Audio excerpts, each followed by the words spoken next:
This is Wave Watch. I am Patty V. We got Dave Rainey in the house going to run the show for us. But before we get started, I just wanted to welcome you, ladies and gentlemen, back to this podcast. We really appreciate you guys for supporting us so far. We have made a lot of friends through this, and we hope that you guys stick with us throughout.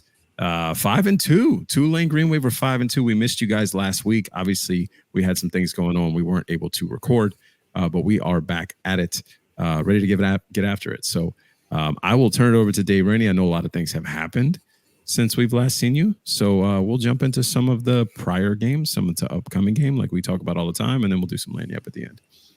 I'll let it go, though. 5-2, coming off a win against Rice. I think definition of a gritty win is what I would call that. You know, how are we feeling after that game, considering I think the general fan base feeling going into that was Tulane should win that game pretty handedly. That did not happen. I don't even remember what the final score was, to be honest. I think the final score was probably a little bit further apart than the game actually showed, That's 24-14, I think. 24-10. Okay. 10-point win, still close. But even then, I would say it felt closer than a 10-point win. No, I think it was 24-14, now that I'm remembering it, because I think we joked about the spread and how they might get a backdoor cover. That's right. But yeah, but even then, it felt like a 3-point game the entire way. So what are your feelings coming off of that? Concerned? Just happy to get a win? How do you feel? I mean, a little concerned, right? Like there's always going to be a reason for concern when you come in against an opponent who was 2-4 at the time. You had dominated AAC play so far, and you're thinking hopefully you can come in and continue the ball rolling, so to speak, against this team that's struggling a bit.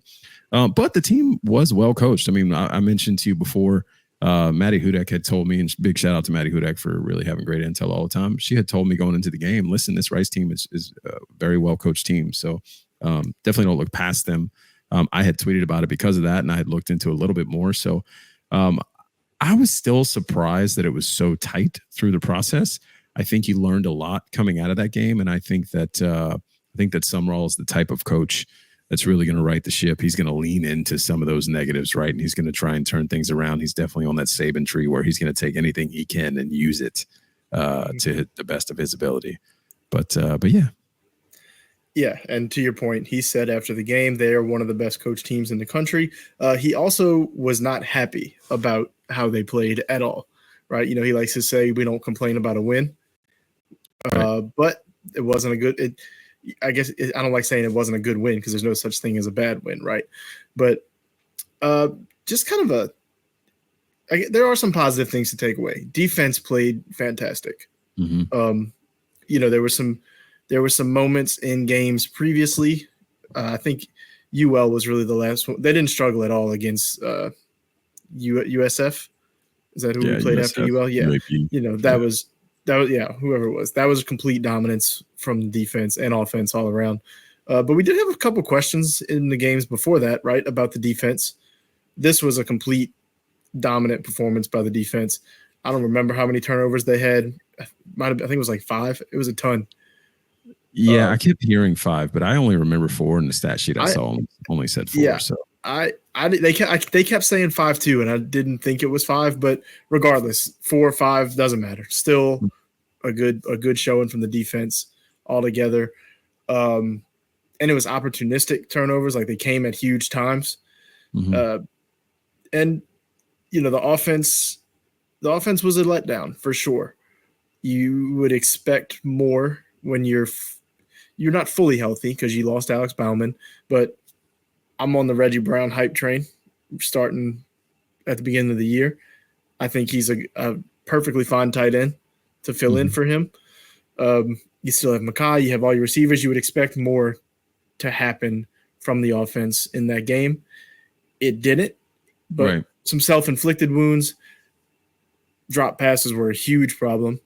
But a win's a win. Overall, you're happy to come out with a win. Do I think you see that performance from the offense 2 games in a row? I don't think so. I think I count on the talent. Yeah, I definitely don't think you're going to see that 2 games in a row. And we'll get into that Rice breakdown in a second, I'm sure. Just giving more thoughts to or not Rice. We'll get into that North Texas breakdown in a second. Just give me more thoughts too, Rice. Summerall did mention just defensively that it's a lot easier when you know what's coming, right? I want to give a little bit of credit to EJ Warner for most of that game. I mean, you said the defense played well. For most of that game, EJ Warner was moving the ball pretty well against the defense. They just had some really opportunistic, as you mentioned, turnovers that killed drives and kept points off the board. Now, when it came to the end of the game and it was time to only hone in on the pass because that's what they had to do, the defense played phenomenal. And that's kind of what Summerall was getting after. Like, we just got to do a better job of getting ahead and pinning back our ears and going to get these guys. I think they still have a little bit of work to do defensively, but they definitely looked great. And they're going to have another opportunity this next week against North Texas, which is a big test because their passing offense is phenomenal. Offensively, you get the run game going, which is exciting. You know, Mekhi Hughes had another massive game. I think it's like his third straight game with over 140? I don't know, it's over 100. I can guarantee that. Phenomenal game, 2 touchdowns. Sounds like you want to say something, so hop in. No, I was going to talk about the run game. We talked about that a few games ago. That as much as you have a good quarterback in Mensa and you'd love to just let him air it out, we all know what the heartbeat of this offense is, and it's Mekhi Hughes. Not even just the offense; he is the team, right? Some coach said it after the game that when your program is in his hands, right, you're in a good place. And I think they're finally committing to the offense I thought they would have ran to begin with. Just feed him the ball, let him wear a team down. And to the defense's credit, they've kind of been a bend but don't break defense all year, right? They had the Oklahoma game, the first half wasn't great, but then they show up in the second half and they're not allowing much at all. So that's kind of been their style of play all year, and it was more of the same. You know, who cares if you move the ball down the field? If you don't get in the end zone, it doesn't matter, right? Yeah, so that's funny because you say the opposite when we talk about the Saints, but you know, it's what it is. You know, they didn't give up a ton of field goals either. That also matters. Yeah, they keep points off the board. Like you said. I did want to call it too, just going back to Mekhi, because I know we're probably going to transition here in a second. Just his ability to carry the ball. Summerall mentioned this too, to carry the ball throughout the game and get stronger as the game goes on. Big comparison there with him, comparing him to Sean Alexander. That was something he said in the post-game press conference that really caught me off guard. Not a name you normally think of. Like me, I couldn't tell you the last time I thought of Sean Alexander, but as soon as he said it, it clicked. I remember watching that guy get 4 touchdowns on, or was it 4 or 6? I can't remember, on Monday Night Football, and just a guy who could really go get it and wear you down and put you away. So I think it's a great comparison. Yeah, for anybody who we have the luxury, right, and the privilege of being on the sideline for these, and we get to see Mekhi up close. That's a grown man. Like, for anybody who's never been up close to him, the dude is a tank. Like, and you see why he wears teams down. It's not surprising at all once you really see how he's built. We can move on to North Texas unless you got some other stuff to say. No, it's fine. All right. So you mentioned this is going to be a huge test for the defense. Outside of the 2, ranked opponents they've played, this is easily the toughest challenge they're going to face to this point in the season, I would say. So their head coach, Eric Morris, has a history of finding quarterbacks. He discovered Cam Ward. He was the offensive coordinator for Mahomes at Texas Tech, and he currently has 4 quarterbacks that he's developed that are playing and leading programs right now in college football this year. And they are Cam Ward, who is running the number 1 offense at Miami, his current quarterback, Chandler Morris, who has the number 3 offense, John Mateer, I think is the guy's name, Washington State, who's another top, I think it was 15 offense. And then Emmett Brown is at San Jose State, and they're number 76. So they're all running, top offenses. They're known for their passing. They run an air raid system. They're averaging, 360 passing yards a game. Yeah. So they're gonna test this defense. Their quarterback Chandler Morris is a TCU transfer. He's had 300 yards and 2 touchdowns in all but one game this year. So and for anyone this is going to be a test. I don't know if you're going to throw this stat out. I did see this. For anyone wondering like what that means, right? Like you hear a lot of numbers, you hear averages. So you're like, well, how does that compare to other quarterbacks in the league? You hear the number 3 offense. Is that all him? Kind of. Number 2 in the nation for passing yards. Number 2 in the nation for passing touchdowns. He's coming ready to play. And his wide receiver DT Morris is also number 2 in the nation in receiving touchdowns. So your pass defense is going to be tested. Yeah, I don't. This might rub Tulane fans the wrong way. He's probably the best quarterback in the AAC. If we're being real about it. Yeah. It's not a knock on a freshman quarterback that Tulane has at all. Right? This dude is a junior. He's played at Oklahoma and TCU. He's learned under both the Riley brothers and Kendall Browse. Like the dude has a history of just playing in good offenses. Yeah. Speaking of, I want to hear your question, but I wanted to say something about what you said. Speaking of rubbing Tulane fans the wrong way, I remember it was a couple of weeks ago when Mensa had like his most efficient, like one of his best games, right? And I was like, I saw that he didn't win the AAC Offensive Player of the Week, and I was like, how the hell? And then I go look, Chandler Morris won it, and I was like, oh my god, he like put up like video game numbers. So, dude's good. I just wanted to give that story. He's good, man. Like just final note on his stats: 2,400 yards passing, 23 touchdowns, 8 interceptions. He's also got 140 yards rushing and 3 touchdowns.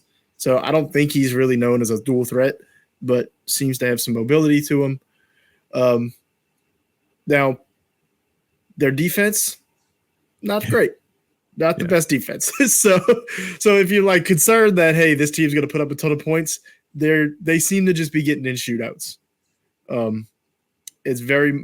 Tulane's defense is going to be by far the best defense they've played. It's not even close. Tulane's only given up 20 points a game. So now, to be fair, this is probably the best offense that Tulane's has played. So something's got to give here. So what gives? I think good question. I genuinely don't know. I do know that the North Texas rush defense is terrible, and I do know my strategy and what it would be. I can't tell you which one gives. I think I trust Summerall and I trust Tulane to figure it out. I think it's gonna be a close game, though. I think it's gonna be a dogfight. I think I saw that their rush defense was like in the 120s, just to talk about how bad it was, right? So you mentioned earlier, like we need to just trust Mekhi more. You've said this a few times on other podcasts as well, and we love Mensa, and I want to see the growth of Mensa, but I don't think you have to lean on him so hard. I think this could be another game where you just ball control maybe a little bit. Let's play some like clock management. Let's really just slow this thing down. Like Summerall's been very candid that he's not a tempo guy. Right? He doesn't believe in just going fast for the sense of going fast. I wonder if he believes in going slow for the sense of going slow. That's kind of my first thought there. Because in a game like this, where you have a team that's just putting up crazy video game numbers offensively, and their rush defense is terrible, and you have a great running game, can you just grind it out?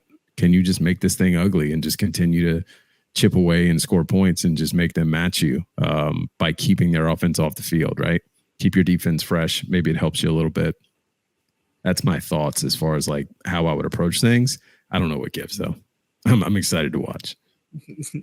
Yeah, I'm with you 100%. I was going to say the exact same thing. This is 100% a game where you just hand the ball to Mekhi and you try to slow this thing down.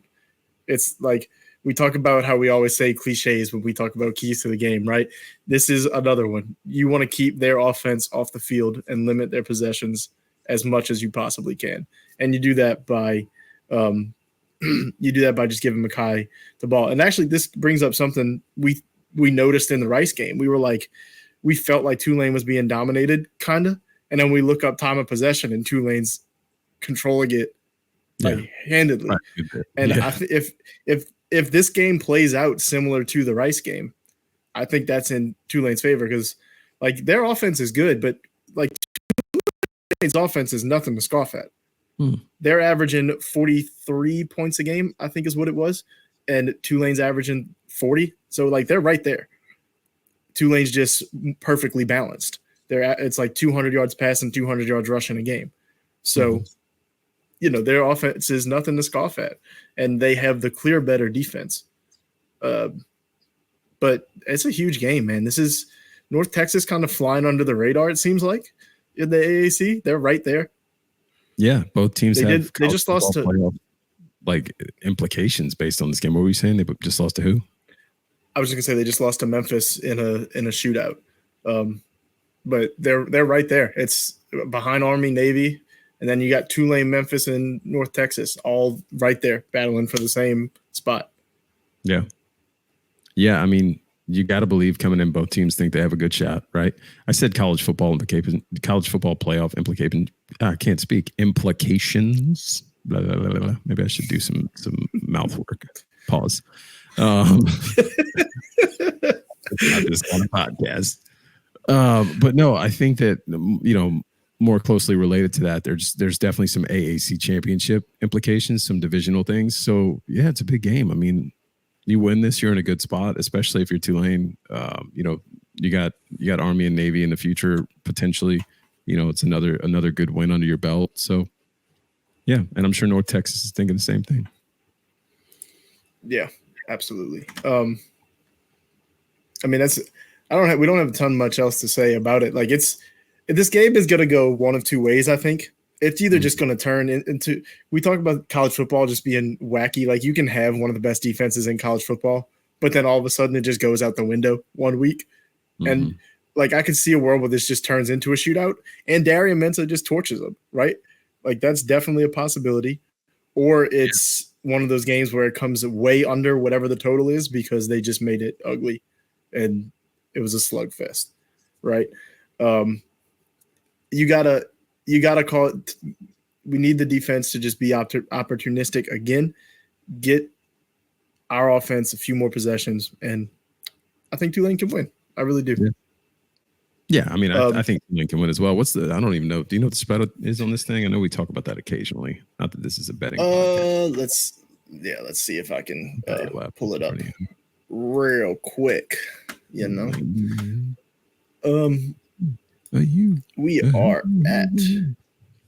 at North Texas. Shout out to Dallas, I guess. Tulane minus 9.5. That's kind of that's surprising. I thought it would be closer than that. Yeah. Listen, Tulane put up some over unders. What is it? 65.5. Jeez. Some points there. But like, honestly, I wouldn't be surprised if it's a 35-30 game at all. So yeah, that would still hit the under though. Grind it out. Give me the under and grind it out. Yeah, absolutely. You know what? I'm gonna say this: if the under comes in, Tulane wins. Yeah, that's fair. I think if you tell me after the game without me watching anything that the under hit, I think it's Tulane wins the game. Yeah. Respect that. So we talk, I like wrapping up with kind of like where things stand, right? As far as standings and things like that. We are past the midway point of the season. So let's just real quick, give me your general thoughts on where things stand. Do you feel like they've underachieved, maybe they've overachieved, or they're kind of like right where they should have been? I think they're right where they should have been, right? I think you're still bummed. You're going to look back at that K-State game and just think, what if? But I think they've been able to put that in their rear view pretty well. And I think that they've really been able to do what they should have. Listen, they came out a lot tougher than I thought they were going to in conference play. I thought they would win, but I didn't think they were going to go big like they went. I was going to use some other words, and this is a family-friendly podcast. I didn't think they were going to go the route that they went in those big victories, dropping 70, dropping 40 plus, 50 plus, just some crazy stat lines there. At Rice, it's a little bit more of a struggle, but the defense looks phenomenal. So I think that you've got the makings of a really good football team here, and I think people around the nation see it. I think you'll start to see Tulane getting some votes. We'll see if they can crack their way into the top 25 here. And I think you're set up well for closing out this season. So I'm happy with where they are. Let's put it that way. I agree. I think they're in a good spot. 100%. The K-State game at the end of the year, if they don't get to the playoffs, that's going to be the one you look back at, right? Like if they went out the rest of the way, assuming that K-State game is going to be the one you look at and be like, that one hurt. But at the same time, you've got a good chance of playing potentially 2 ranked opponents now with Navy. You're going to play Navy, and you could potentially play Navy twice or Army, and that's another ranked opponent. So, it's worked out better than we thought it would. So you still have a chance to put some good wins on your record. You could get some help this week as far as the AAC goes. Navy plays Notre Dame this week. So that's a big game. Army plays Air Force. That they should run away with that one. But then they play North Texas next week. So you could start to get some help here as these other teams really dive into conference play and start playing each other. And then you control your own path against Memphis. Yeah. So the AAC is definitely still in. Go ahead. Do you want these guys to lose? That's the question. You're talking about getting help, but does it help you if they lose? It doesn't hurt you if Navy loses to the number 12 team in the country. I don't think. Okay. I'm just thinking you would. Ranked opponent eventually. It's. Yeah, but if Navy's only loss is to Tulane, they're still ahead of them in the standings, right? You have 2 teams ahead of you right now. You need them both to at least lose 2 games, or at least one of them to lose 2 games. So Navy's probably your best bet because, as we talked about before this, the Navy Army game doesn't count towards the college football playoffs standings, so they won't get a loss there. So you kind of need them to lose 1, and then you can't really do anything about Army. Like you don't play Army, that is gonna play out how it's gonna play out. So you need Navy to lose, and then you have to beat Navy. If Army keeps winning, you're gonna play Army in the or in the AAC championship, and there's your ranked opponent. Yeah. Okay. So you have that. You still, I don't know what the rest of the group of 5 looks like. You still need some help there with Boise and UNLV. That's kind of tough. I'm just banking UNLV's lose eventually. It's going to happen. Yeah. I don't even know their schedule. Look, I think it's fair to say that it's probably a long shot that they make the playoff, Tulane. But I think it looks better than it did after they lost to Oklahoma. I think they're in a better position now than they were then. Look at that. UNLV plays Boise State this weekend. Then the question there is who do you want to? I think if Boise loses, they're basically out of it. That's 2 losses. That's. It really hurts. I thought UNLV was going to fall off the face of the earth when their quarterback left. Yeah. Well, they dropped 72 last week, so it wasn't Tech. I didn't even know that was a school. So, it's fine. Yeah. You're going to look, all Tulane can do is win their games, right? And then just hope you win out, you win the AAC. You'll make it hard to be left out, I think. Yeah. There's only 2 solid group of 5 conferences, in my opinion, in the Mountain West and the AAC. So, here's what I'm looking at. Here's what you hope for, right? Okay. You hope that Tulane continues to climb. Of course. Is it, huh? I said, of you course. Hope that Tulane continues to climb. You hope that Boise beats UNLV, and then Boise loses the last game of the year to Oregon State. Is that possible? Is Oregon State good enough? I don't know. Give the Pac-12 love. Bring it this way. You want us to join the Pac-12? Here's what we need. Pac-12 football, baby. You never know. Is it after dark? I don't know. It's late in the season. Crazy things happen after dark. No, it's currently slated for 11 a.m., but that could change. That's upsetting. Well, do they have a Mountain West championship?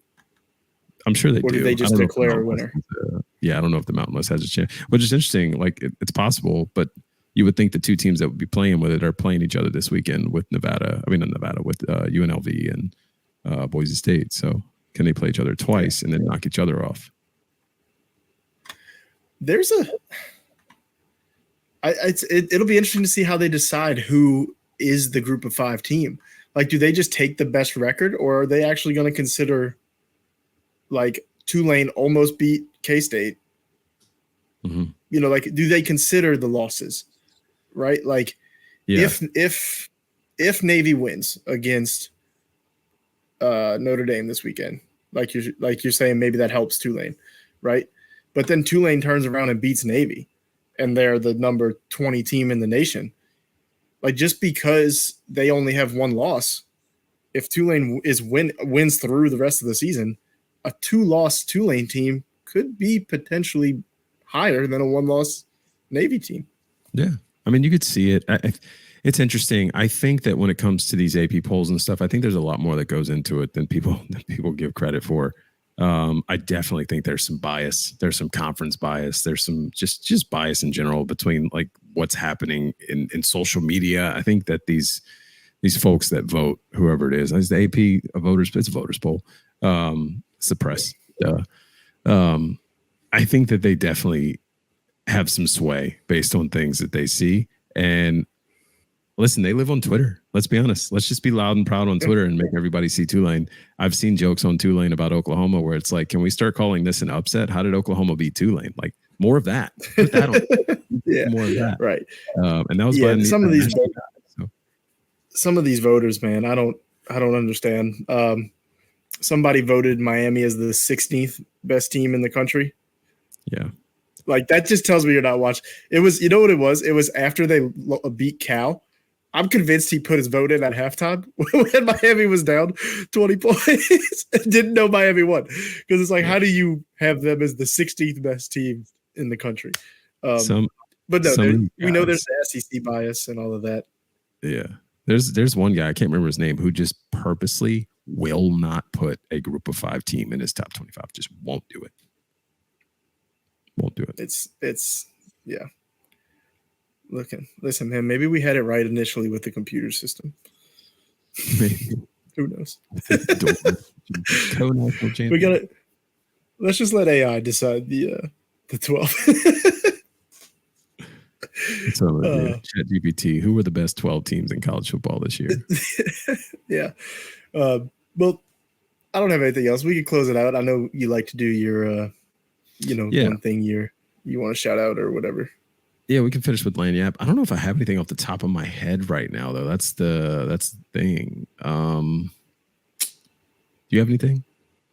I could pass it to you, and then I'll come up. Yeah, I'm trying to think. I want to make this a point to do every time we're on this pod. For now on, is like we have no affiliations with Fear the Wave or anything like that, but I do want to shout out Fear the Wave and all of that stuff. Yeah, I don't really have a ton either, man. It's Taylor Swift weekend.